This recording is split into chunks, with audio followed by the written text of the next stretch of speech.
Did you know that ice cream trucks were never meant to operate after sunset? Not because of laws, not because of safety regulations, but because historically, communities believed that certain sounds, especially cheerful ones played at the wrong hour, attracted things that shouldn't be awake, things that listen.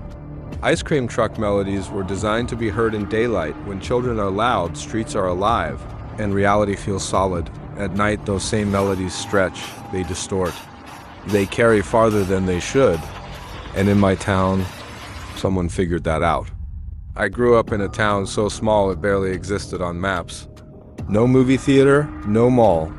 Just rows of houses, a school, a grocery store, and long, quiet streets that smelled like hot asphalt in the summer. Nothing bad ever happened there, which is why no one questioned the ice cream truck when it first arrived. It showed up the morning after school, let out for summer. I remember because my backpack was still sitting by the door, untouched, like a shed skin. I was 10. My sister Emma was 8.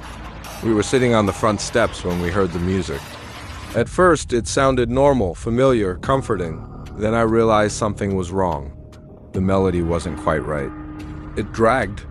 Notes lingered too long, then cut off too early, like a song trying to remember itself. Emma jumped to her feet immediately. Ice cream! The truck rolled into view, white paint peeling, colors sun-bleached into something almost gray. The cartoon characters painted on the sides looked tired. Their smiles were cracked, eyes faded into pale ovals. The driver waved. His arm stayed raised long after we noticed him. Everyone came out that day. Kids poured out of houses. Parents followed slowly, smiling, wallets already in hand. It felt rehearsed, like the whole neighborhood had been waiting. The driver never stepped out. He slid open the service window, gloved hands passing ice cream through without speaking. No prices, no menu. Somehow, he always knew. Emma asked for her favorite without saying a word. When she took her first bite, she shivered. "It's really cold," she said. That night, she dreamed of the truck idling outside our house, music looping endlessly while something scratched at her window from the dark. The truck came again the next day, and the next. Always at 4:17 p.m., not around that time. Not late, not early, exactly 4:17. If you missed it, you missed it.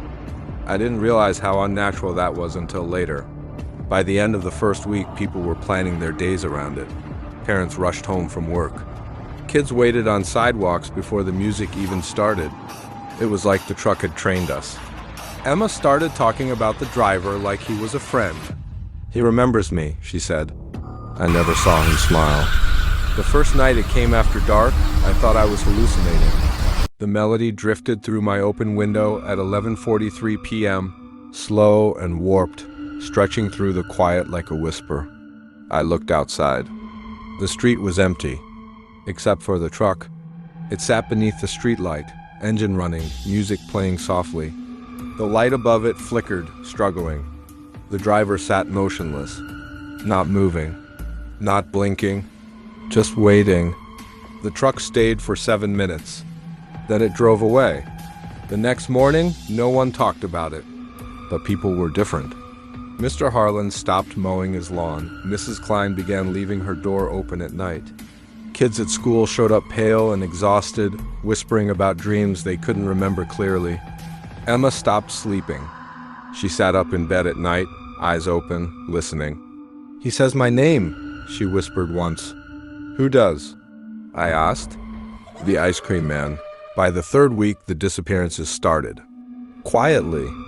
A kid from 2 streets over didn't come home. Then a teenager. Then a woman who walked her dog every night. The police said they ran away, but the ice cream truck kept coming. And it started coming closer. One night I followed it. I don't know why. Curiosity, fear, or maybe something pulling me forward the same way it pulled everyone else.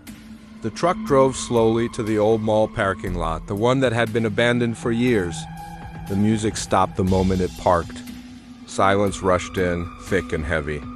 I crept closer. The side window slid open on its own. Inside wasn't ice cream. It was shelves. Endless shelves stretching impossibly deep, coated in frost. The air spilling out smelled like metal in winter. And I heard voices, laughing, crying, begging. "Would you like another?" the driver asked. His voice sounded like it had been frozen for decades. I ran. Emma disappeared 2 nights later. Her bed was empty, the window open. On the floor beneath it was an ice cream wrapper, still cold. The town unraveled after that. Entire families vanished.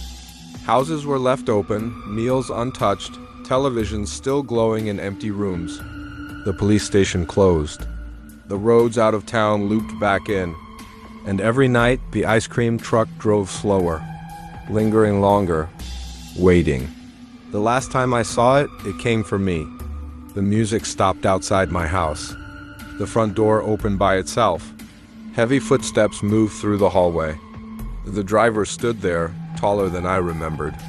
His skin was pale blue, cracked like ice. His smile was too wide, frozen in place. Behind him, the truck opened wider than physics should allow. I saw Emma inside. She held out an ice cream cone. "Do you want one?" she asked. I woke up on the side of a highway. Police said my town burned down years ago. No records. No survivors. No ice cream truck. But sometimes, late at night when the world goes quiet, I hear the melody. Slower. Closer. Because the ice cream man doesn't sell treats. He collects summers. And once he knows your name, he never forgets.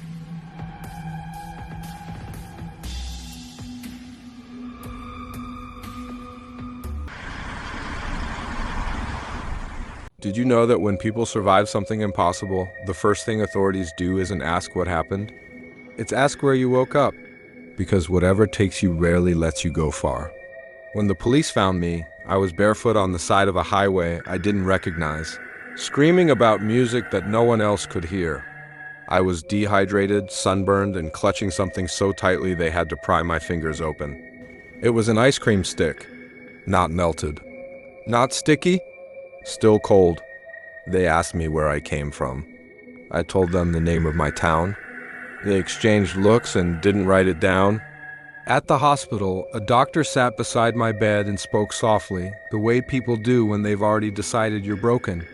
She told me my town had burned down in the late 90s. Electrical fire, total loss. No survivors listed. I told her she was wrong. She showed me photos. Empty land, overgrown roads, no houses, no school, no streets. No place for an ice cream truck to drive? They diagnosed me with stress-induced psychosis. They said grief can invent patterns, sounds, faces. They released me with medication and instructions to avoid trigger stimuli. They never explained why my clothes smelled like freezer burn. I tried to rebuild my life. New city, new apartment, new job. I avoided parks, summer festivals, anywhere music played through cheap speakers. For months, it worked. Then one night at 12:06 a.m., I heard it. That same melody, faint, distant, coming from 3 streets away. I didn't look. I covered my ears like a child and sat on the floor until the sound faded. The next morning, there was an ice cream wrapper on my doorstep. I don't eat ice cream anymore. That's when I started researching. Ice cream trucks, missing towns, shared hallucinations. I found forums filled with people telling stories eerily similar to mine, different states, different decades, same details. The melody changing at night. The driver never speaking unless invited. The shelves inside that shouldn't fit. Children who sleepwalked into summer and never woke up. Most threads ended abruptly. Accounts deleted. Users gone. One post stood out. A man claiming to be a former refrigeration engineer. He said some ice cream trucks aren't vehicles. They're containers. According to him, certain sounds, specific looping melodies, can stabilize doorways between places. Not places on a map, but places in time, childhood, memory, summer afternoons that feel endless. He called them harvest routes. The truck doesn't hunt, it waits. The next time I saw it, I was ready. I followed the sound. The truck was parked at the edge of a playground after midnight. Swings creaked in the wind, moving on their own. The driver stood outside for the first time. Up close, he smelled like frost and old metal. "You came back," he said. His voice was wrong. Too calm, too patient. I asked him what he wanted. He smiled wider. Completion. He showed me inside. The shelves weren't ice cream. They were moments. Summer evenings, birthday parties, first loves, kids laughing on sidewalks that no longer exist. Frozen. Preserve. I saw my town. I saw Emma, still 8 years old, still waiting. "You don't take people," I said. "You take time." He nodded. "People come with it." I tried to destroy the truck. Fire doesn't work. Neither does metal. The melody only grew louder. I escaped again. But now I understand the truth. The ice cream man doesn't chase. He follows. Slowly, patiently. Town to town. Summer to summer. Because every place has children. And every child has a season they'd never want to leave. Last night I heard the music outside my building. Tonight it's closer. And I know what comes next. Because once the ice cream man lets you go, he's only giving you time to remember.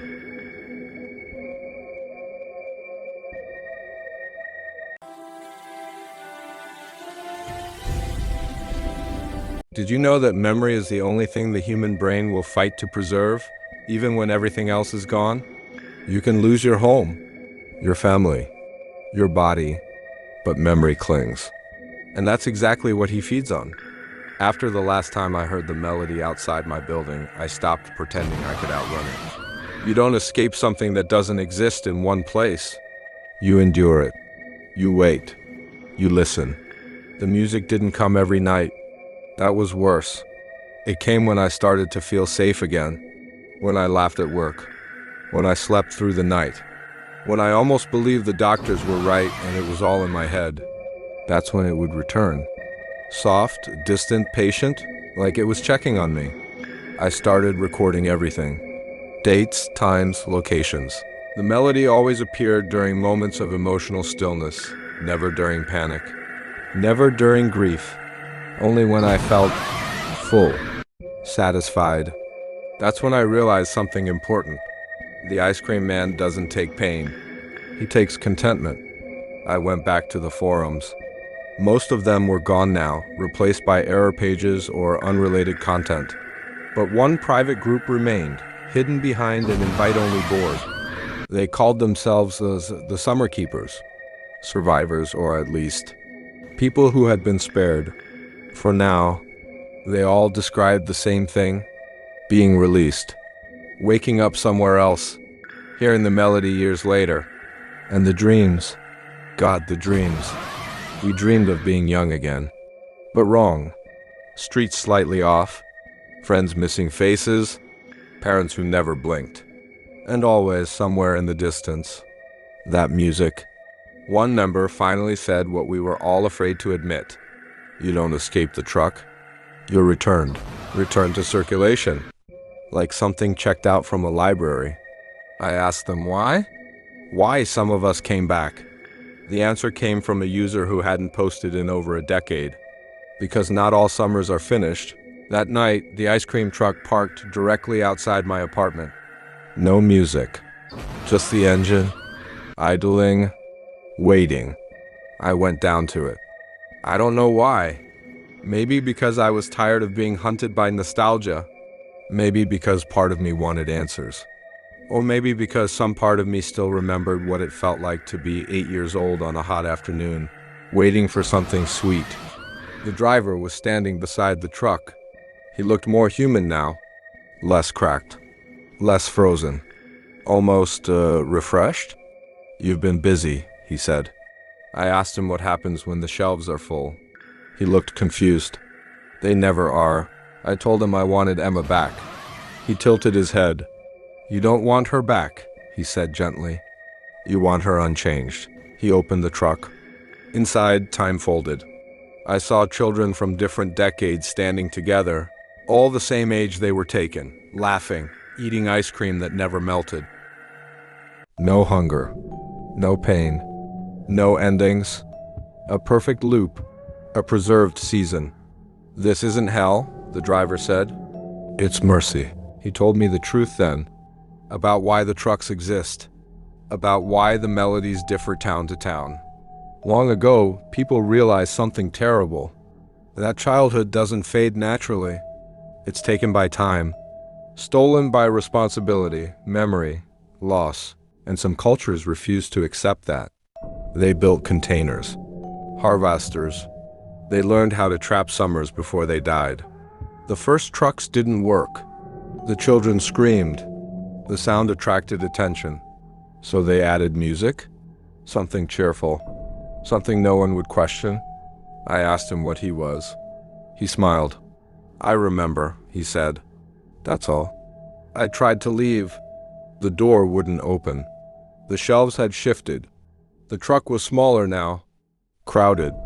You were returned for a reason, he said. You don't belong on the shelf yet. He handed me the keys. I laughed. I screamed. I refused. The truck hummed beneath my feet. The melody played clearer than ever. And suddenly I understood. The driver doesn't choose. The listener does. The truck only answers. I woke up in my apartment. The keys were in my hand. It's cold. Real. Now I hear things I didn't before. Children humming melodies no one taught them. Ice cream trucks where there shouldn't be any. Adults who smile too long when summer comes. And sometimes I hear my own voice in the melody, just faintly. Learning. I don't know how long I have left, but I know what happens next. Because someone has to remember the route. Someone has to drive when the old roads fade. If you hear an ice cream truck tonight, and the song feels like it's calling you, ask yourself something. Do you miss being young? Or do you miss being unfinished?